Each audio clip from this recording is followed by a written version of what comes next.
I'm your host, Aaron. With me today is Arlene Miller. Welcome to the show, Arlene. Thank you. Thanks for having me, Aaron.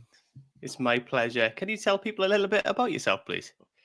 Yes, so right now I'm a work-life balance coach for women, and I'm also do transformational mentoring for men and women.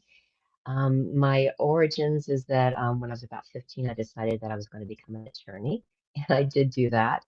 I've had two businesses when I started and when I joined. I started as a solo practitioner in Cleveland, Ohio, when I was 29 and immediately found out I was pregnant. And I had moved with my then husband up to the Midwest from the South in Kentucky, where I was born. And so all of our family was there. He was working about 70 or 80 hours a week in training. And so I had to learn how to start a business and do everything myself and be pregnant and have a child and build my own tribe. And so that's part of who I am. And then when he was 9, I sold my business and I moved to a suburb of Denver to be a partner in a small boutique law firm. And that's just some of the basis of who I am. And I guess we can discover the rest during our time together.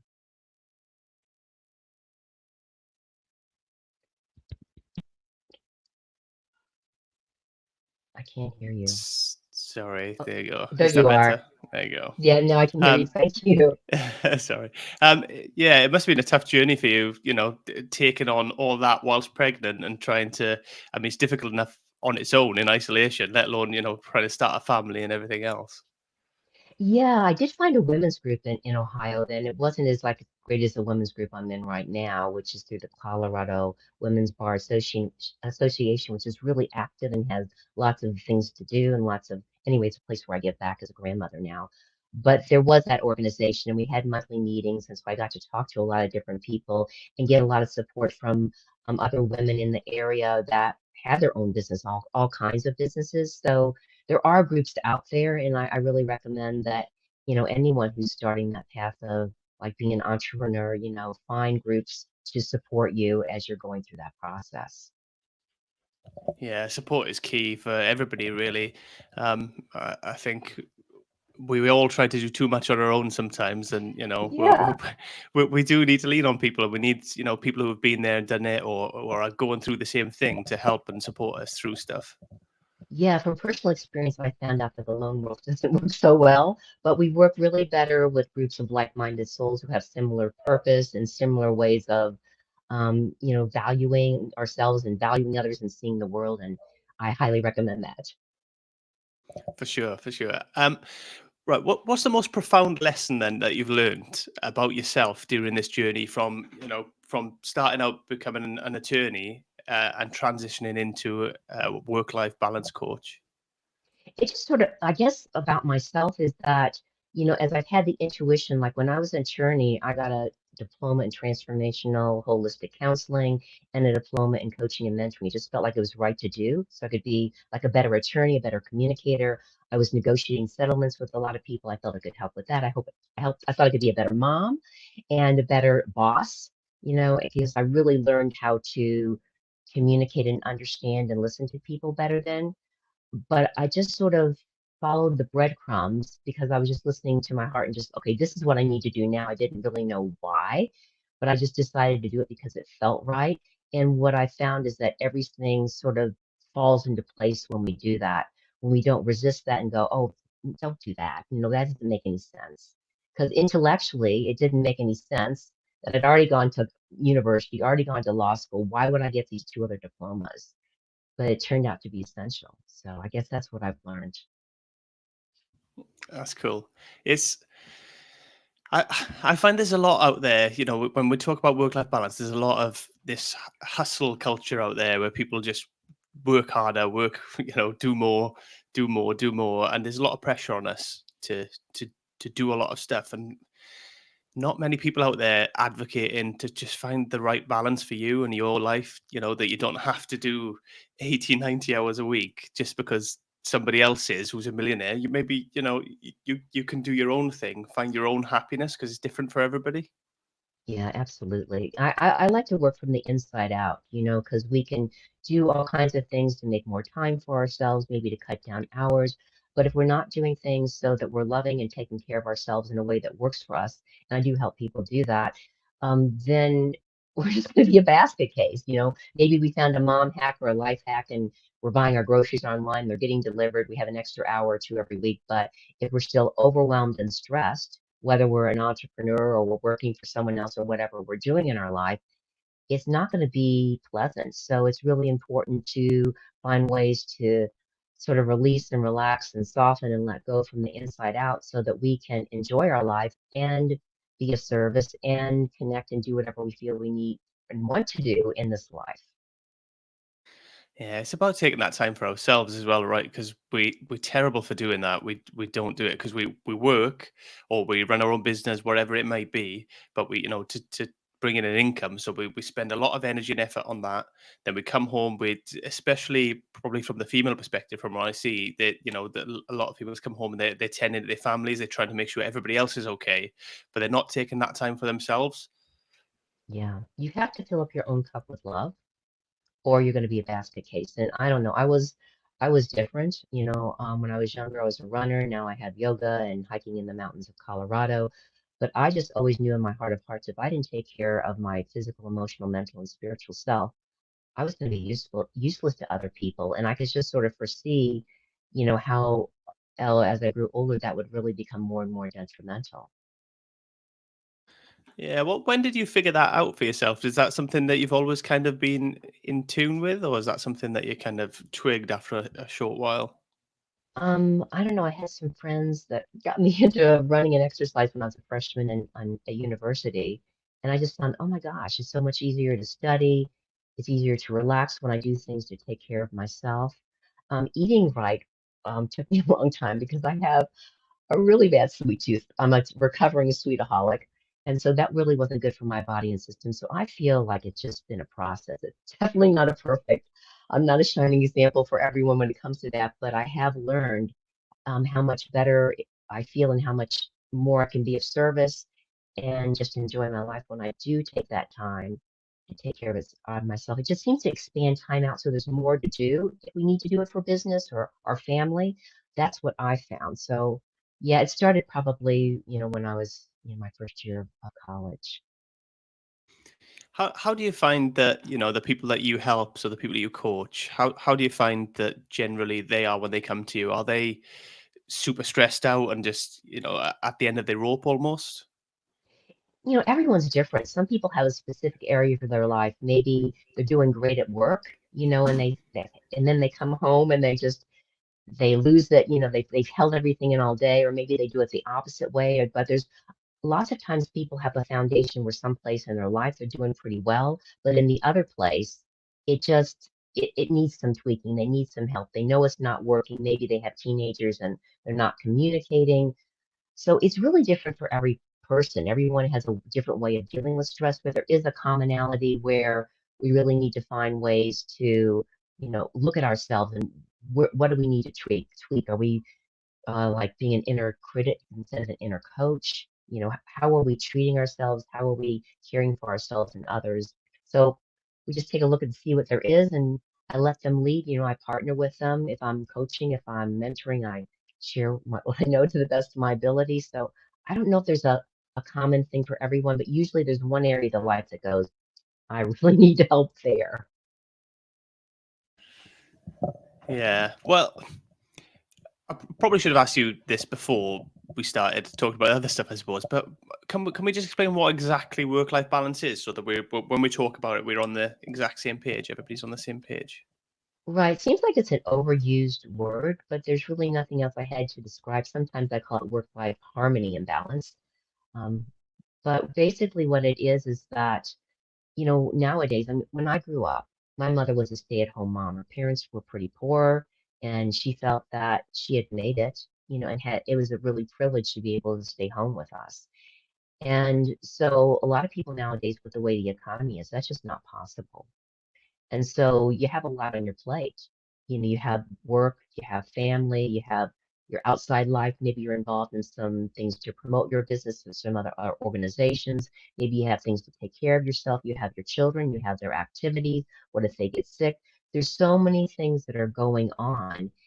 I don't think we ever have a quote absolute perfect balance. I always feel like things are always changing and evolving and growing, and we need to be flexible and adaptable and do the best we can with what we have and learn to set priorities, not put too much on our plate. This is the one thing or two things that must get done today so that we have a chance to breathe and actually enjoy our life. So that's essentially what it is, but I feel it's always a process. It's always something where it's constantly changing and evolving. Yeah, because life will keep throwing stuff at us, right? We have periods of calm, and then we'll have periods of absolute chaos, and stuff happens. You know. Yeah. Yeah. And sometimes, maybe we just need help. We need to have a babysitter or exchange with a friend or whatever we do so that we can do something or go to a meeting or whatever feels important. Yeah, we just have to and be kind to ourselves in that process. That's a part of it as well. Yeah, I think that's crucial, and I've talked about that a lot on recent podcasts. Actually, is that having that kindness towards yourself first and foremost, and kind of letting yourself off the hook a little bit, and not Yeah. being so hard on yourself, because we're all so hard on ourselves all the time, aren't we? To be Oh my brilliant at God. everything, and it's just not realistic. Yeah, and that's one of the things I emphasize because whether we say it or not, a lot of us in the background have the stuff that I need to do everything perfect. So if we make a mistake, it's like a catastrophe. And so another way to look at this is that mistakes are opportunities to learn and grow. I made this mistake, how can I do it differently next time? And that helps to take off a lot of the stress, just having that sort of deep attitudinal shift that if I do something that's a mistake or I fall flat on my face, I can turn that into a blessing. It doesn't have to be something that I use to shoot myself down. Yeah. Do you have any ways that you help people with that kind of staying grounded? When things are a bit chaotic, when they kind of get to that point where they're losing a little bit of control. Yeah, I do. I work energetically with people. I teach them or I model for them how we can energetically feel different. So one of the ways I ground is I feel like from my high heart here, I feel like there's this column of light that goes down my body, down my legs, out my feet, like huge roots of light, like I'm a tree, and it anchors into the heart of the planet. So like my heart is connected to the heart of the planet. And that really grounds you. I don't know if you've ever been outside some really amazing huge trees, but they have this wonderful energy and it's really grounding, it's really nurturing. Nature is really nurturing. And so that's one way I bring myself back. And another way is just to notice, am I focusing on the past or the future? Because if we're not fully present here now, if we're focusing on the future, oftentimes we're in overwhelm or anxiety of everything we have to do. If we're focusing on the past, maybe they're beautiful memories, maybe it's something we have remorse for, but we're not fully present here now. And that's when we get stressed out. So those are two simple ways, that we can bring ourselves back to here and now.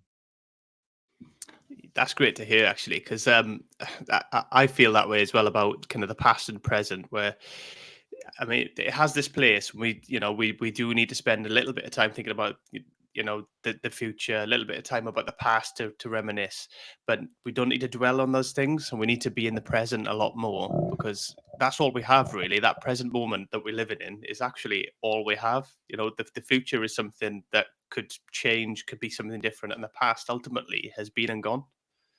Yeah, and we all have those moments. It's like, sometimes if I write blogs, I haven't done that in a while, but I usually set it in the morning when I'm like, that's my time to do it. If I'm engaging in something that I really enjoy, and I'm sure everyone in your audience and you have experienced this too, there's like this flow and everything sort of moves and we lose track of time. So we all have had those experiences of just being totally in the moment, or maybe we're with someone that we really love or like or enjoy or doing something that we love. And so we have that foundation to bring that moment to other areas of our life. And I think it's really important to remember that because people say, well, I can't do that. Well, yes, you can because you do it and you've done it. So you have the foundation. So let's just find a way to bring it to right here now where you're struggling. Yeah, it's about shifting the mindset, really, because we get into a mindset. I think it's probably ingrained in us as we grow up through school and our environment and stuff. But what do you think is the single most important kind of mindset shift that someone can make to transform their life? Gratitude. Because gratitude is like a really high vibration, and oftentimes, people say, "Well, I have to wait for something to be grateful for," but we have so many things to be grateful for in our life because we're really grateful for stuff. It just changes our whole outlook versus, just being really upset that this person said that to me or that person said that thing on the news or this whole horrible thing is going on, or whatever, my in-laws did this, whatever it is. If you focus, the law of attraction is what we focus on, is what we get more of in our lives. So why not focus on things that bring a smile to our face and bring us joy and even just this deep sense of, wow, I really have it pretty good. I have a roof over my head. I have food to eat in my fridge. I have a comfortable bed. I have running water. I have people that love me and I love them. I have a pretty good life. All those foundations are most likely there if they're your audience. And that's a great starting point. You don't have to look for things to be grateful for. It's already there. Yeah, I think we take a lot of stuff for granted a lot of the time, don't we? And we don't take the time to, stop and maybe look around or maybe appreciate, how fortunate we are really. Yeah. Yeah, it really. It's the little things. It's like I had my bed forever and I was like, oh my God, I've got to get rid of this. It's killing my back. And I went to one of these really specialized bed places and spent a little extra on the bed. And every time I get in, it's like, oh my God, this is the best thing ever? Just those little things of gratitude really do make a difference. Yeah, because whatever you put in that stimulus, that kind of environment, and they prove this, in scientific studies all the time, like with animals and with all different types of things. The environment has a massive impact on all living things, really, whichever environment you put Yeah. it in. So if you're constantly feeding negative thoughts into your mind, then you're going to have a pretty negative outlook on life. Yeah. And you can go into places and you can feel where that negativity is built. Just go into like a big shopping center where they don't know how to clear energy, or even a hospital, you know, um, but you can do differently for your home. If you really love the place you live and you're so grateful for it, you're flooding that energy into where you live, and you're going to feel the difference of it. The same as you when you flood that into yourself. Yeah, I think, and especially as humans, we're very much about relationships, right? And how we interact with each other. We're social animals ultimately.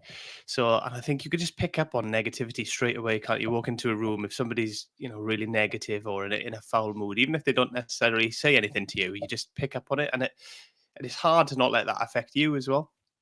Right, because what happens is that when we go out, we can't be. There's no way we can stop being affected by the energies around us if they're really negative. But what we can do is energetically, I like to put this big golden bubble of protection around myself and say, I'm only open to energy that's like unconditional love that doesn't have any strings attached.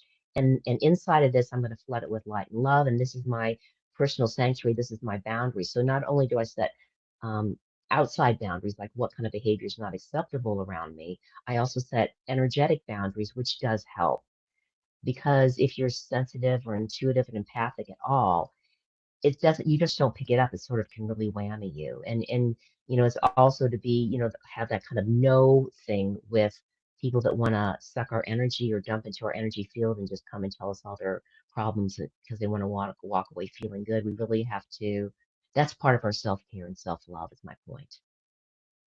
Yeah, absolutely. I mean, that's a great practice that you do to kind of stay positive and stay in that right mindset. Are there any other kind of habits or practices that you think have made a big difference to your well-being? Well, everyone's talking about it now, but it's a lot of people don't practice it, and that's breath work. And people think, well, it's really, really complicated. But when we get stressed up, when we get wound up, we start breathing really shallowly. Sometimes we even unconsciously hold our breath, and that puts us into fight or flight mode. It tells us physiologically to tense up, to run, bad things are going to happen. And so breath work is just an easy way to handle it, to bring ourselves back down. The first one I always teach everybody is just breathe in through your nose and breathe out through your nose and have your out breath longer than the in breath because you can do that anywhere. You can be standing in line at the grocery store.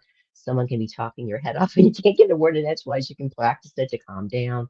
And what it does is it just lowers everything to a slower pace where we can handle things. I mean, there is breath work that helps us like to align to love and center in our hearts. And one simple way to do that is just to breathe in through our nose and out through our nose like a circular pattern where there's no pause between the in breath and the out breath. And of course, if you go to YouTube or any place like that, there are a million kinds of ways you can breathe and you can find out what works for you. But these two ways, I mean, I know lots of them are just simple things that we can do. And, sometimes we have to practice them or work with them for 5 or 10 minutes just to begin to slow down. And of course, grounding, like I just spoke about, it is essential as well. And all these different ways that we can take care of ourselves. I mean, there's also like meditative practices where we just practice relaxing our body from the top of our head to the bottom of our toes, just letting our shoulders relax and physically letting things go. So there's really simple things that you and your audience can do. Anyone that listens here, that you can start today. You just have to remember that this is something I can do when I start to feel myself getting really wound up. Yeah, that breathing stuff. I've never done it outside of stuff like yoga, where I've done, where they've done some breathwork in yoga and stuff. And it is actually, I probably should do it more, to be honest, because it is actually very calming. But not only to your body, relaxing to your body, but it also calms your mind when you're just focusing on your breath. It kind of Yeah, shuts all the noise out, because otherwise, me especially, I don't know what you're like or what other people are like, but my brain is constantly going. There's always something going on in there, so yeah. it just finds that level of peace, and it's quite nice, to be honest. Yeah, and that's another example of where it is easier and it is really nice to do it, with a group of people because and the energy builds of everyone working together with that breath work just to relax and release and let go and whatever other kind of breath work you're working with in the purpose. And it is transformational, and we do walk away feeling differently. And yes, we should, quote unquote, without being mean to ourselves, do that for ourselves because it does change how we feel. Yeah, I was saying that because a lot of people, I suppose, feel guilty or selfish, don't they, when they take time for themselves, when they kind of step away, but be it a busy mother or something, steps away and says, I need some time to go and do something like this, or to go and do some yoga or something. How do you help people who feel guilty and selfish in those situations to try and encourage them, because they need to find that time for themselves, right? Right. It just feels like it's genetically passed down that it's selfish to love ourselves. It's selfish to take care of ourselves, and nothing could be further from the truth because, if we don't fill ourselves up with love, and however you do that for you is how you do it for you. If it's going to breath work or yoga, I love yoga too, or going out in nature or working in your garden, you're not going to have anything to give to anyone else. And then you go through the cycle of getting really angry that you're giving away something you're not getting enough back, looking for it outside of ourselves, which is really not a solution. And then you start judging yourself for doing that. And then you start going back into the people pleaser stuff of just doing things for other people as well. And it becomes this vicious cycle. And so it's really not helpful or healthy. And so we end up taking things out on the people we really love and care about. So it's not a viable way to live. It backfires on us and it's just not the truth. Yeah, you just build resentment for people, won't you, if you don't take care of yourself, and you feel like you're always taking care of other people's needs and not tending to your own. Yeah, yeah, and I don't know where it came up or, but it is taught in our society, and that message is everywhere, and it is sort of passed down generationally, but it doesn't make any sense if you really step back and think about how can I possibly keep on giving to others if I have like emptied myself and there's nothing inside of me. Yeah, and whenever you're on a plane, right, they do the safety announcement, and what they always tell you is when the oxygen mask drops down, you got to put yours on before you help anybody else, before you help your kids or anybody, because if you pass out, you can't help anybody. You're no good to anybody. Yes. And you're not the first one to share that insight. So I think it really does make an impression on people. And it's a good way to remember. It's a really poignant, visible, visceral thing. Yeah, I remember that about the safety thing on airplanes. Yeah, I think it's just something you can relate to, right? It kind of makes sense in people's minds, and then when you kind of apply it Yeah, to day to day life, where we don't tend to apply it, you can kind of see the rationale behind it and why we should actually be taking time to look after ourselves first and make sure that we're okay, so we're in the best place yeah. to help the people we love, really. And I just sort of advocate not looking to other people and their opinions of what we should do, really bringing it back to ourselves because why do their opinions about how I should live my life mean anything? That I should give everything away or whatever opinions they have, it usually tells more about them than it does about us. Of course, if we have a partner, we need to work, together and actually partner with them. But lots of people have opinions. And I was telling myself, your opinion is none of my business. I might smile and nod and thank them. Thank you so much for that. And then just do whatever the heck it feels right, and I guess I would suggest that to your audience as well, because why are we taking on this stuff from other people? I I couldn't agree with you more, to be honest. I mean, and that's why I'm doing my podcast. I mean, I don't care what anybody else thinks. I mean, loads of people could tell me that it's stupid, that I shouldn't be doing it, whatever else they say. I'm doing it because I enjoy it and it makes me happy. So I mean, their opinions really don't matter to me. Yeah. But a lot of people haven't gotten to that place yet. And so they're looking, you're always looking around themselves to keep everybody happy. Impossible. Impossible, because people are going to have, good and bad moments. And we'll just be on a roller coaster in life if we're looking to them for, tell us that we're okay and we're doing everything right, because of course we can't do everything right anyway. It's just a no-win situation. So yeah. Yeah, and to be honest, I was one of those people for a long time. It took me a long time to get to this point where I'm comfortable enough to just be myself now, to live how I want to live. Yeah. I'm not horrible to people or anything, but far from it. But I value my own opinion a lot more, and I'll do what Yeah. makes me happy first and foremost. Yeah. And when we get that way, oftentimes we just get more intuitive about what really needs to be the next step. And I mean, I was a people pleaser and a doormat and all that kind of stuff. But I guess the good thing is that we really get it on a feeling level, because a lot of the learning on this planet is negative learning of what we don't want. And as a recovered people pleaser and doormat, I know how that feels and I know how it totally doesn't serve. And so I'm grateful for that experience because, because I know, don't want to do that anymore. And we can take that forward and we can share it with other people so they can know it too. Yeah, learning to say no is one of the biggest things, right? Yeah, and I do it much better now, it's and without any apology whatsoever. And even if people have a reaction, they sort of go, "Oh, okay, I'll just do something else." People adjust and adapt, just like, we need to. Yeah. How do you help people who are maybe stuck in that place still, to realize that they need to take care of themselves and look after themselves a bit better? Because like I say, it took me a long time, and from my experience and a lot of the people I've spoken to, it usually takes some sort of event to happen in their life to get them to that point. Um, but for me, I Yeah, think that's that seems like a bit of a shame to me, that something negative has to happen in their life for them to get to that point. I'd like to help people get to that yeah. point a lot sooner.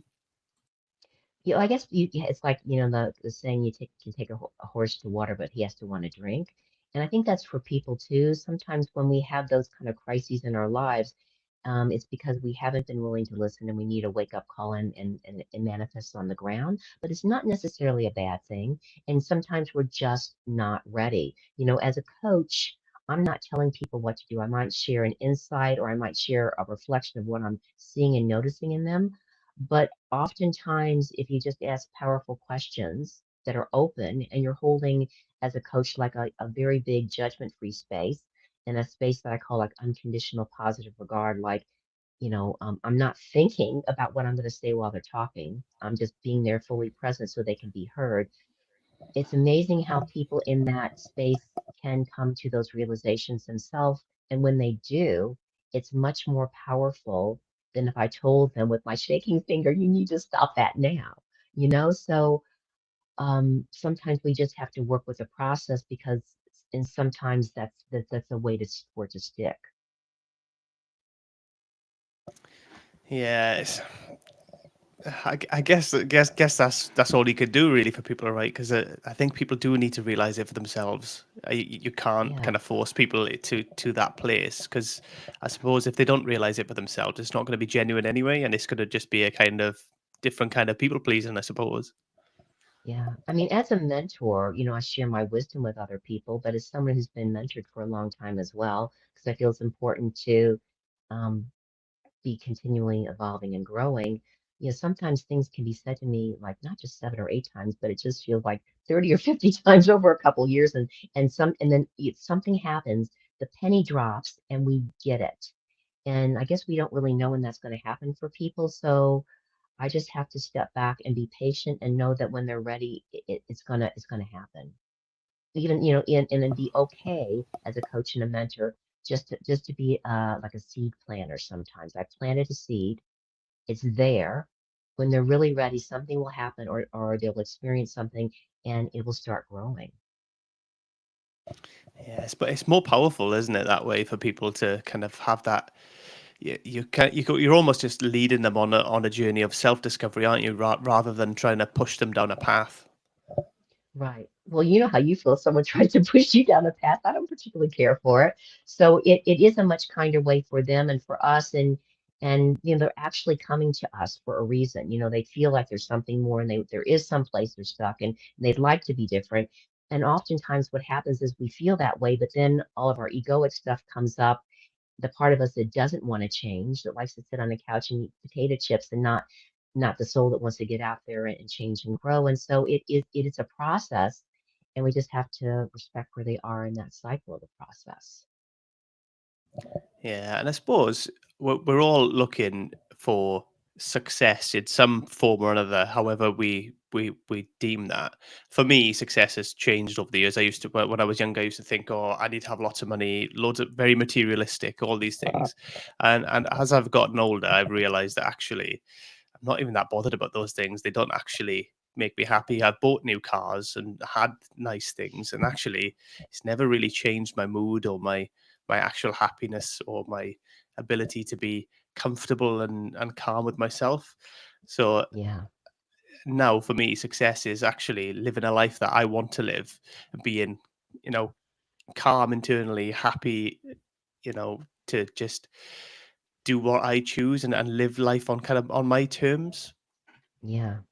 Yeah, because you didn't have that on the inside, which is what I was talking about. We can have a beautiful car and really enjoy it if we have all those things that you have now on the inside. But if we're looking for those things on the outside, we might have that momentarily thrill, but it's not going to be something that's going to be lasting. Yeah, it's not the thing that brings us happiness, right? So, I mean, how do you personally define success? Has that evolved over the years for you as well? Yeah, it has. I mean, it, I think we really need to have the money to be able to take care of ourselves, put a roof over our head, and all those basic things. But to me, I success for me is if there's more love on the planet when I die because of my presence here than when I was born. And that doesn't mean I don't engage in self-care and self-love, but that's how I do my best to live my life. It's not a perfect, it's always a practice. I'm always a work in progress, but that's what I align to. That's my goal. Yeah, and I think that's important as well to constantly have a goal. So that's a goal that obviously you're always going to be chasing. It's never going to end. I think that's the problem with materialistic stuff is if you reach that goal, what then? Because Right. you still your mind and your soul really is still going to crave something. It wants to live for a reason and to try and achieve something. So we Yeah. always need to be trying to get somewhere almost. Right. And we can be doing the same exact things, but if we feel different about it from the inside, if we have that gratitude, if we have that self-acceptance, if we're giving ourselves that self-love and self-care, and we're being doing our best to be fully present here now, we're going to have a different experience with those same things than if we're like running around with like a chicken with a head cut off, and always trying to get something new and better, and comparing ourselves and judging ourselves, and dragging ourselves down like that. So that's why I feel, and that's what you're saying as well, I feel that that inside experience is just so important. Yeah, that's why I think. Yeah, I think that personal growth is something that we can always continually chase. It never goes away. We always can, work on ourselves, always, become better, enjoy life in different ways, and do different things. Whereas materialistic targets are kind of you get it, and it's like, I've got it now. What now? Yeah, yeah, and yeah, that's really, really important. I agree. So, what's the most rewarding part of your work then? And how does it help fuel your passion for helping people? Well, I guess the most rewarding part of my work is seeing people evolve, change, and grow because I get people from all different, stages.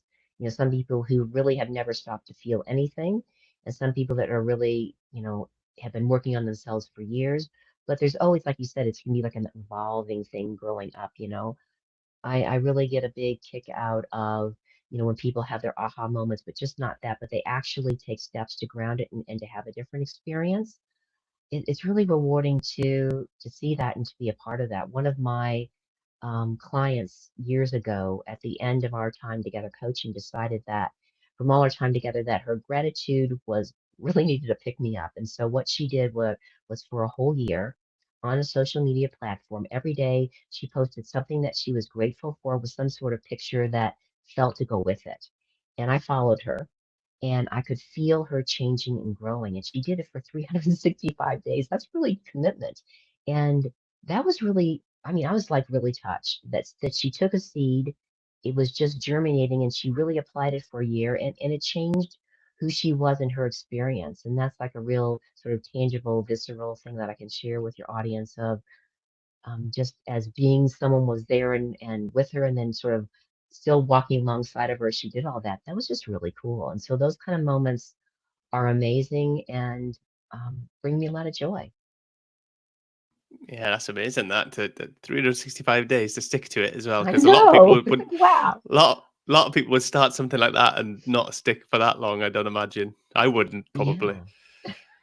That's a Well, I don't know. She was an attorney like me and she set her mind to it and that was it. And yeah, so it was cool. I have lots of things like that have happened, and I think we all do, where we've given back, we've planted a seed, or maybe they've had a shift or change, and we get to see it and we get to feel it. And as these people around us evolve and grow, I think it's a mutual thing. It helps us to evolve and grow as well. yeah, and there's being able to be vulnerable as well, right? We need to be able to be Yeah, vulnerable, with each other, and admitting sometimes that I'm struggling in this area. I'm struggling with right. something. How can I, improve it? Because I think when we're vulnerable with people, I think it builds a much closer connection. Absolutely. Like with some of the people that that have mentored me, when they share, some of their moments when they fell flat on their face or something was really difficult for them, even though I know they're quite a few steps ahead of me, more than that, it really helps me to connect with them, because I can identify with what they're sharing. And so I do my best to share when I've fallen on my face or something made a big mistake, just so I don't want to be on a pedestal with anyone because that's not helpful for them or for me. No, I think if we see people as perfect almost, and they kind of mask and hide their vulnerability, I think it's really hard for us to connect with them. Yeah. Yeah, and we're gonna let them down because, they're gonna see our fur balls. We can't really hide them. So it's not gonna end well. It's not a good way to go, I feel. No, I'm a big believer in, if you're in a leadership role, coaching role, or just trying to, have a relationship with somebody, really, it's very, very important to show your vulnerabilities and, be, this is me, I'm human, I make these mistakes. It's okay for you to Right. make mistakes, and we'll muddle Right. through together and find our way. Yeah, absolutely. Beautifully said. Yeah, because I've always been that way. Sometimes I think, oh, am I oversharing? Am I kind of being, expressing too much? But I just think this by accepting who I am and owning it, I think it just gives a lot of other people a bit more confidence around me to buy into that, and to see that actually that's just who he is. That's, Yeah. and they can It respect that a helps bit more. it helps us relax. If you're telling me some of the stuff you've done where you fall on your face, you made a mistake, it's like, oh, I don't have to be perfect either. It's like it's a wonderful thing that we do for each other. Yeah, I mean, I went out the other day, picked up a coffee from McDonald's, and went and I accidentally when I went to put it in the cup holder, spilt it all over my car. The entire cup, brand new cup of coffee, all over my car. But the first thing I did when I went to, I met people at work is I told them about it.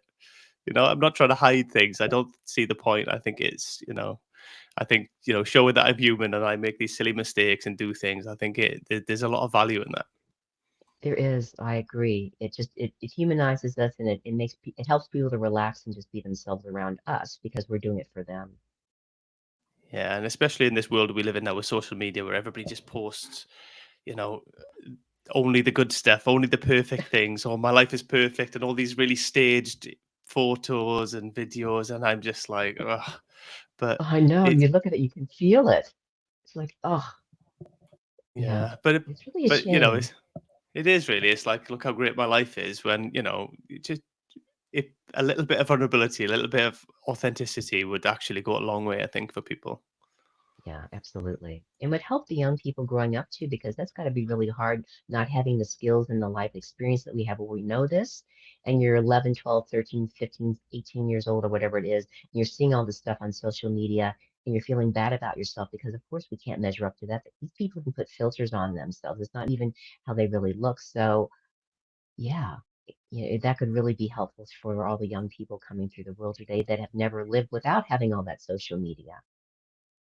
Yeah, I think I was fortunate when I went through school and stuff. I never had social media, so I was quite lucky that I didn't have to deal with that kind of stuff until adulthood, really. But it must be difficult for kids growing up, especially sort of younger kids and like young girls looking at all these models posting images and stuff like that. It must be really difficult to look at that and be like, compared to that almost.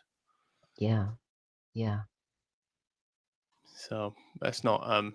I don't think it's the best, but I think there is a little bit of a push on social media now towards authenticity. So hopefully that'll keep going. Yeah, absolutely. And there's been read a bunch of posts by mothers, and mothers are really worried about their daughters and their sons because of this, because they see how it affects their self-esteem. Maybe there's depression or feeling bad about themselves needlessly because they're comparing just themselves to something that's not even real. So Yeah, yeah, I it have. makes it hard for parents. Yeah, definitely. And I have a 7-year-old daughter, so she's gonna come into those teenage years over the next kind of 5 6 years, and yeah, it's a bit worrying for me, really. So because I worry, that'll have an impact on her and what kind of impact it'll have on her. So at the minute, obviously, she doesn't have social media and stuff, but I think as she gets to teen years, it's going to be unavoidable, really.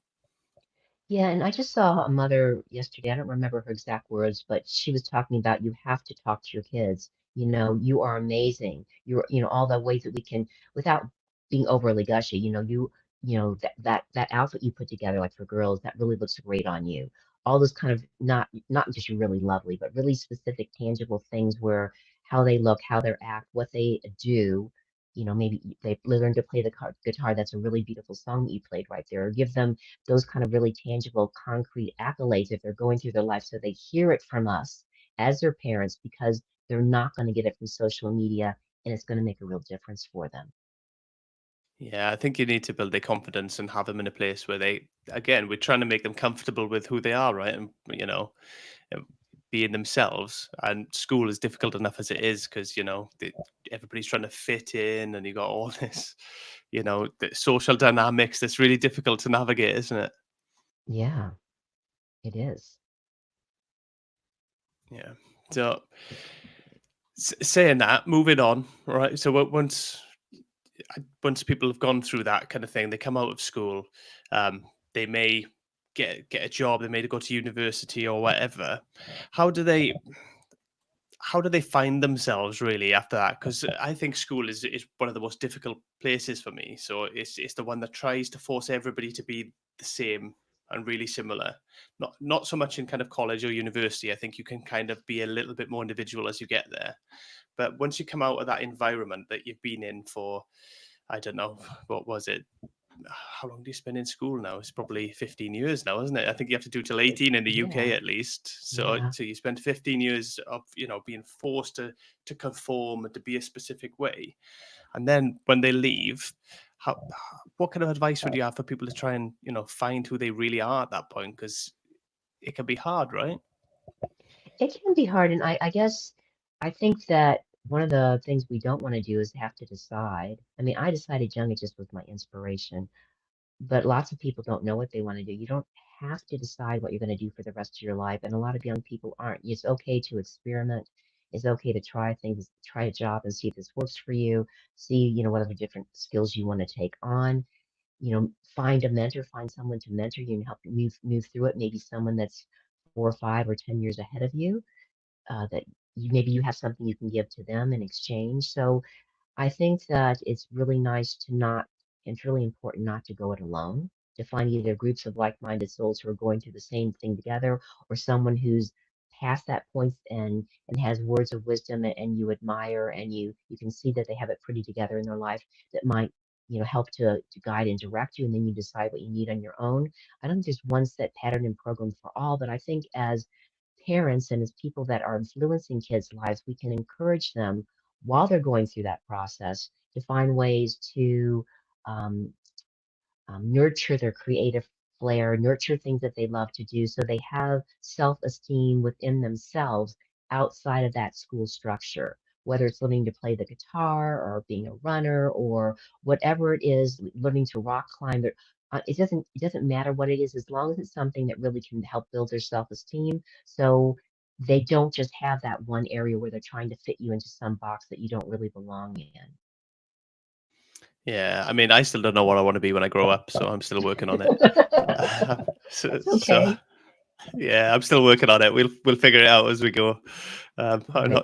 not too concerned, but and we'll all make mistakes, right? I mean, I've tried lots of different jobs and worked in lots of different industries and stuff like that, and I don't suppose you just don't know what you want to do until you try it, really, because a lot of jobs until you actually try them or work in them or even hobbies for that matter, you don't actually know how you're going to feel about it or if you're going to enjoy it. Yeah. And it's okay to try something and not like it and try something else. It could be something that someone just your friend loves and you just really you're watching and they love it. You try and you go, yeah, that's just not me. And that's okay. So you've learned what you don't like. That like I was sharing before, a lot of our learning on planet Earth is through negative learning of what we don't like or what we don't want to have happen in our lives. And that's very valuable, especially when you get on a feeling basis. You're not going to forget it, you know? So it's great. We don't have to know everything. That's a big fallacy. We can play around and see if we like something or not. Yeah, and I think we just need to make some room in our lives for mistakes as well, right? Because we're all going to make mistakes, and I've made God knows how many, and I'll definitely make a load more as well. So it's Yeah, just it's, absolutely. it's part of life, right? Yeah, well, as I was sharing at the beginning, I think I said this, one of the ways I live my life is always reminding myself this mistake is an opportunity to learn and grow. What can I learn from this experience? Where I put my foot in my mouth or I would have said something different or done something different and I'm starting to beat myself up about it. No. What can I learn and grow from this? How could I be differently next time if I face a similar situation? So I build a foundation inside of myself so if the same situation or something similar presents again, and I think it always does, because the universe like wants us to learn these lessons and move past them, I have a foundation in place to help me. Yeah. Is there any particular mistakes, any kind of big mistakes or failures that kind of stand out as taught you a valuable life lesson? Oh my God. Probably the relationships, especially when I was younger, because I was looking outside of myself for someone to fill me up. I didn't get, when I was like a teenager or, even in my 20s, that I have to give that to myself. I can't look for someone else to quote, make me happy and fill me up. And so that was the biggest mistake. Not the biggest mistake. I get there was a lot of mistakes in there, but it was all really good learning. But there's a lot of heartache in there too. So I guess if you start young and you learn how to fill yourself up, I wasn't really taught that. I guess there were things I did that did fill myself up. When I was younger, I played the guitar and I took piano lessons and I hung out with friends, and that was great. But I didn't really get that I needed to give that to myself. And so when it came to relationships early on, oh my gosh, I hope that I never forget all that stuff because it was a little bit painful. But I know I'm not alone in that either. Yeah, I think it's a society thing, you know. I think, you know, even me, but when I'm growing up, and I still hear it now, is people are trying to find somebody who makes them happy, as if it's always putting it on the other person. I'm trying to find somebody who makes me happy, when actually you're in control of your own happiness. Right. And if we're happy, or if we feel joyful, or we feel really loving and accepting ourselves as we are, with the law of attraction, we're gonna attract someone who's similar to us, and so we're gonna be able to like partner and walk through life together, supporting and loving each other, but giving each other the space that they need to be their own person as well, and not expecting them to fill ourselves up if we're having a bad moment. It's really our responsibility to do that, to let go of what's not working and come to them as much as a whole person as we possibly can. And it makes for a much more satisfying relationship, I feel. But I'm not an expert in relationships. I would say but that's what I've learned. Yeah, I'd say something similar, to be fair. And I think if we go to a relationship expecting to get something out of it rather than, bring ourselves to a relationship, I think then we actually just become a burden in that relationship rather than, a partner essentially. Yeah. And people can feel that energetically, even if they can't put their finger on it. It's not something that sort of draws people to us.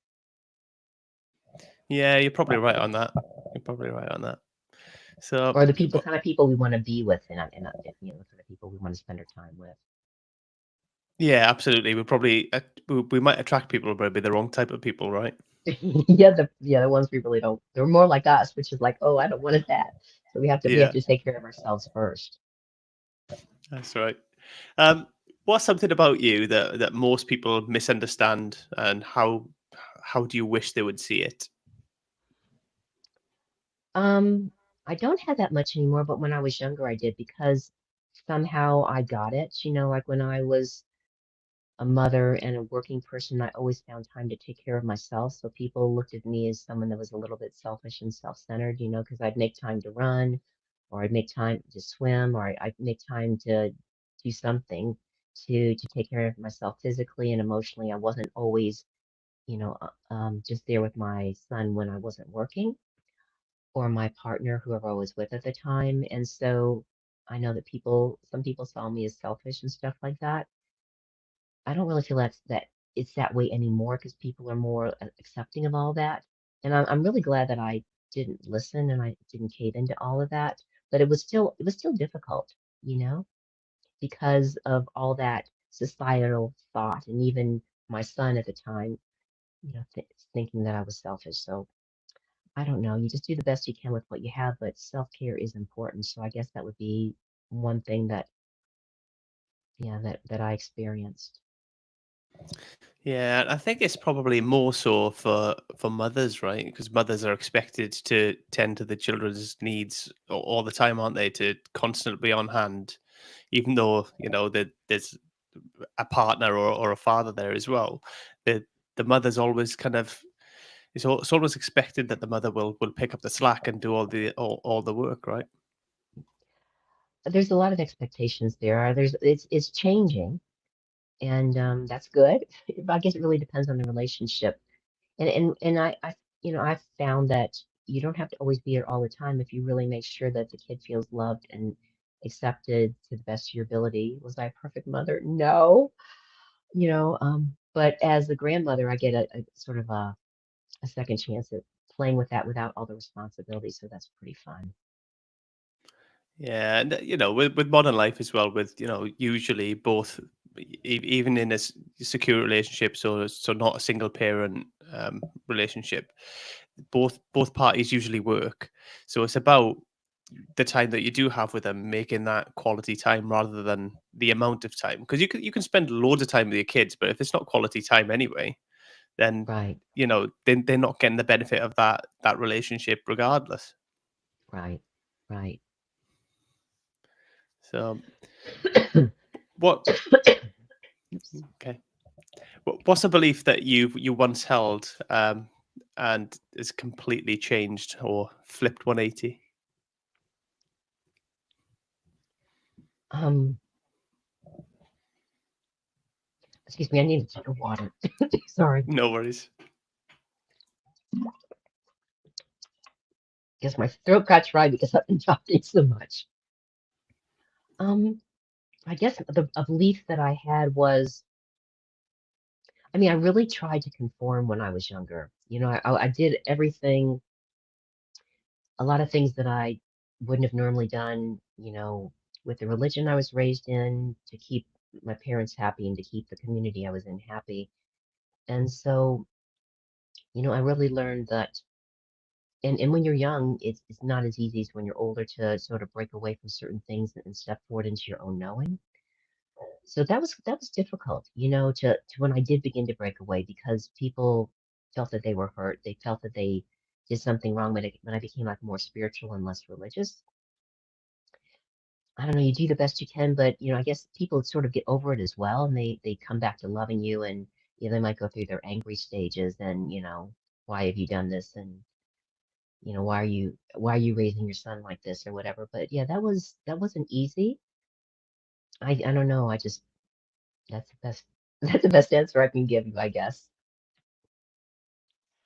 Yeah, no worries. I was very similar to be fair. In a lot of ways, I try to conform, and it can be quite difficult to get out of that mindset. Yeah. It does help when you move away from home and you begin to live your own life, and you have your own space and everything like that. And, Yeah, they eventually did come around. It just didn't mean to hurt them, but you just can't be who everyone wants you to be. absolutely. Like I say, I've been guilty of that a lot of my life, and I've kind of moved away from that now. But again, I moved locations completely. I've had been, traveled a lot. I've had a lot of life experiences helped me get to that point, really. Yeah, me too. Me too. So how do you celebrate your kind of wins and your personal victories? Well, that's what I encourage the people I work with as well, because I think we're very, very hard on ourselves. And I think, well, what I work with, I'm not a perfect either, is just to not make getting to some certain goal or to finishing a big project. I think it's really important to acknowledge all the little successes we have every day. And even those things that are not, just you have a nice conversation with someone, you have a nice moment with someone, or some place where I used to react and someone cuts in front of me and I'm driving and then slow down, or something that I used to, get upset about. If I don't have that reaction anymore, if I've let that go, I take a time to acknowledge myself. And I guess celebrating the self is, I mean, for me, it could be just listening to some good music, or I live in a place that has some nice nature nearby and some trails. Maybe I'll go outside, or I don't know, talk to a friend. I think whatever helps us to really ground that this is important, and every little step forward is like a victory beyond measure. It's not the big thing. It's really, I remind myself and the people that I work with, it's the journey that counts. Because lots of times we reach a specific goal, we might do a little happy dance, but then it's like there's a letdown. Oh my God, what am I going to do now? I've accomplished this. So it is the journey and all those little steps that we take forward, and that does build our gratitude. That does build that joy and contentment and acceptance inside. And it's not that hard to do. We just have to really be aware of all those little things we do every day that are meaningful and are working towards becoming more the person we want to be, and the goals or the projects or the aspirations that we have. Yeah, that's brilliant actually. Do you keep like a journal or anything like that? Do you like track it over time, or is it just wins, and celebrate them as they come? I have kept turtles, like massive amounts, and then after a while, I sort of had a ceremony where I sort of burned them and stuff like that, because I don't want anyone to come back years later and read them, and I had grown. But I do have a little journal now. I usually do like a nightly review before I go to bed, because it's that this really help you can like process things in the sleep state, especially if you acknowledge what worked, or if you're still holding on to like a trigger or something that's bothering you. Maybe I can journal my way through it and feel different, especially if I'm working with gratitude and self-acceptance. So I used to do it a lot more, uh, but it is a very, very helpful tool for people in different parts of their life, and you really have to have that knowing. But there is something really powerful about having a pen that you really love to work with, and really nice paper, and just writing things down, and then maybe going back and reading them so you can see how you've grown. So I do highly recommend it. I do it less than I used to, but it's a wonderful way to love and support ourselves. Yeah, I find especially there's certain people that love to write things down, and that really helps them Yeah. to to connect with what they've been through and how far they've come, and to kind of find that gratitude really for the journey that they're on. Yeah, absolutely. And we don't have to necessarily have a journal we write in every day. We could just have one there by our bedside and like, okay, I feel like writing a few things in here now, or, make it so that it's more something that we enjoy doing that instead of something that we're making ourselves do or have to do. That's not helpful. No, and that's yeah, that's important because like people will say, oh, you have to do this, get up and write every morning about what you're grateful for, etc. Which is great if that works for you, but if you're kind of having to force yourself to do it and you don't want to do it, I don't think that's the right approach. Right. Because then you're in your head about it and you're just making it like a list that you have to write, like you're writing your grocery list. It's not going to really have the effect that it's intended versus maybe having one experience during the day that you go, wow, and you take a moment to really appreciate and be grateful for what you just experienced. Yeah, that's what I find. I find if I'm in the moment and I'm grateful for something, I try to take that moment to be grateful for it, to enjoy it, to take stock of it. Maybe, I don't know, if I'm out on a walk in nature or something and I think, oh wow, that's like amazing, it's incredible. Maybe I'll take a Yeah. picture as well as a reminder. Take a Yeah. photograph. But generally, it's in the moment then that has the most impact on me. If I went home and wrote about it, it wouldn't have the same impact on me. Yeah. I agree. I agree. Well, it reminds me of I have friends in Australia, and I've been promising them I'm going to go out and take some pictures of Colorado because almost everywhere you look, you can see the mountain range, and we're just beginning to have the autumn, so things are starting to change. And I forgot about that promise, so thanks for the reminder. No problem, no problem. Arlene, if people want to find out a bit more about yourself, where can they find you? Well, my website is Jewel Consultancy, and it's going to be told me in the notes, so people can just click on Jewel Consultancy. From there, you can email me or call me, and you can see all the different coaching and mentoring. I also do something called soul readings, which is also a part of mentoring that I offer. And happy to connect with you. Happy to respond to any email or text you send me if you can do that. And or any questions you have from the podcast or any way that I can be of service. Yeah, of course I'm on all the, different platforms like LinkedIn and Instagram and Facebook and Twitter, which is now X. So I'm not on TikTok yet. I haven't quite worked up to that one, but you can find me out there. That's cool. Is most of your coaching online and Zoom and stuff Yeah. like that? Yeah, I found especially since COVID that most people like that. It's you get the same thing, but you can be in the comfort of your own home. Most people want that.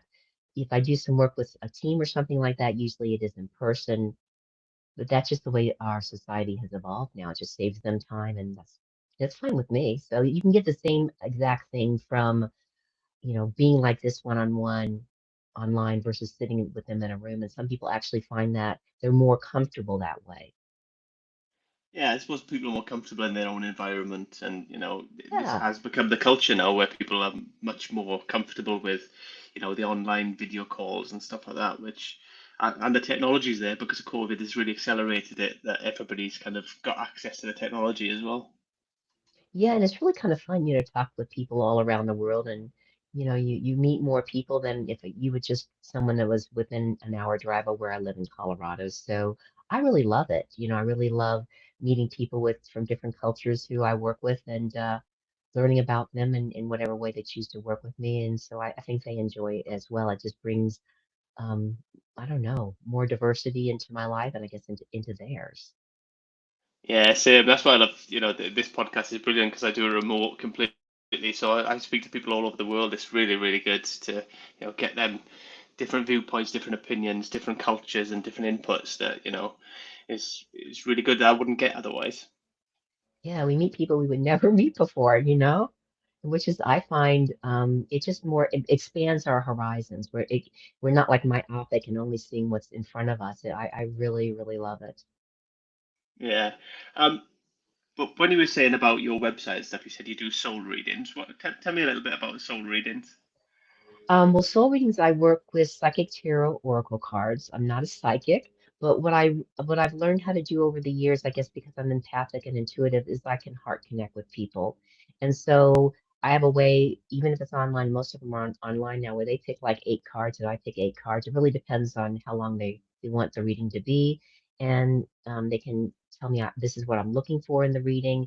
And I look at the opportunities that are available to them, the challenges or difficulties that they might be facing now or coming forth, the best way to move around them, and maybe any like tools or new ways of being that they can practice so that they can step into this new place that they want to be. And I always record them so people can listen to them, because when I do this kind of work, I tend to talk fast because it feels like a lot of stuff is moving through me to tell them. And I always give them like a picture of the card so they can see it. And I just find that as adult learners, a lot of the stuff that we learn and we really remember is visual. So you have the visual of the cards. All the cards are really beautiful and they're infused with a lot of love. And I really enjoy doing it because I can see people light up. And sometimes it's just an easier way to do mentoring than just to share things of what they should do because we're both doing it together. It's a co-creative experience. And a friend of mine was mentored on how to do this quite a few years ago, maybe 5 or 6. And before that, I just didn't use cards. And she didn't want to do it anymore. She had other things, and so she passed it on to me, and I'm really grateful. I really, really love it. I find that it's really uplifting for the people that I work with because they experience a lot of hope, and with hope you can do anything. And it's really uplifting for me to have a different kind of connection with people than just, talking or asking questions and stuff like that. So I'm pretty passionate about it. It's fun. Yeah, and it's something different as well, right? Because I'm sure a lot of people have never done that before, or never had any experience of it. Yeah, and it's not like I'm going to tell you are you going to get a man or a woman or if you're going to get the next job because in any given moment there's a whole bunch of different possible futures that can be our future based upon what we do, how we act, how we are, the people around us, what's happening in the world. And so it's really kind of not true that someone can read your future and tell you all that stuff. But if you have a question, it sort of like gets infused into the cards. And I find that when I'm just talking, what I share is helpful for whatever thing they bring to the conversation. And it's not a telling them what to do, but it's a feeling and some, I don't know, whatever the cards say, and they can use that moving forward. So it's interesting. I really, I don't know, I find it's a joyful experience on both sides. That's great, and that's important, right? As well, I just if you're both getting that out of it as well, then it Yeah, has great value to people. yeah. Okay, I'm going to bring this episode into land now, Arlene. So before I do, is there any final thoughts or anything that you want to leave us with? Um, I guess a quote what I'd like to leave you with is that any disaster can be turned into a blessing. Any blessing can be turned into a disaster, but there's always a better way. So always to remember if you feel in the pits and a bunch of things have happened that are either heartbreaking or really, really difficult, there's a way in your life that you can turn that to a blessing. Maybe you become a podcaster and share with people. So if they're going through the same thing that you went through, you can help them. And and to be really grateful for the blessings in your life so you don't negate them and you do something to give it away and that no matter what happens, even if something happens that's just totally, absolutely amazing, we're always changing and growing. So there always are better, clearer, brighter ways that we can engage with something that's similar in the future. It never is like stagnant. So that's something that I live by and I love it. So I love to share it. That's beautiful. Thank you. Arlene, thank you so much for being on the show. It's been an absolute pleasure having you on. Thank you for having me, Erin. It's been great to be here. I really enjoyed our time together. No problem at all. Take care.